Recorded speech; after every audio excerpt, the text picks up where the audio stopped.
Bienvenue dans ce nouvel épisode du Cyberconseil. Cette semaine, nous parlerons du cyberharcèlement. Le cyberharcèlement ou encore le harcèlement en ligne est une forme de violence numérique qui se caractérise par des actes agressifs, intentionnels perpétrés et répétés par un individu ou un groupe d'individus au moyen de formes de communication électronique. Quand une personne reçoit, sur Internet ou sur son téléphone portable, des messages répétés et malveillants contenant des menaces, des insultes ou du chantage, on parle de cyberharcèlement. Les conséquences du cyberharcèlement peuvent être dramatiques pour les victimes: dépression, décrochage scolaire ou professionnel, troubles psychologiques ou émotionnels, violence, suicide. Le cyberharcèlement est puni par la loi qui prévoit de lourdes sanctions à l'encontre de ses auteurs. Comment se protéger ? Restreignez la visibilité de vos informations personnelles et de vos publications aux seules personnes que vous autorisez sur les réseaux sociaux. Ne renseignez votre profil qu'avec le minimum d'informations nécessaires.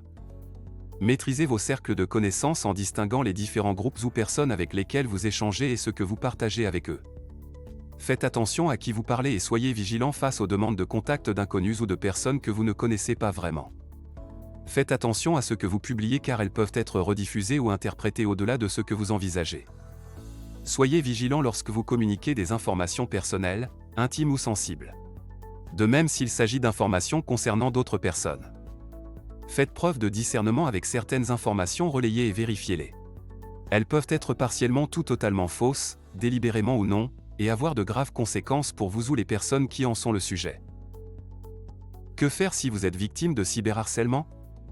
Ne répondez pas aux commentaires ou aux messages qui s'apparentent à du cyberharcèlement. Vous risqueriez d'empirer la situation en y montrant de l'intérêt. Parlez-en à un tiers de confiance.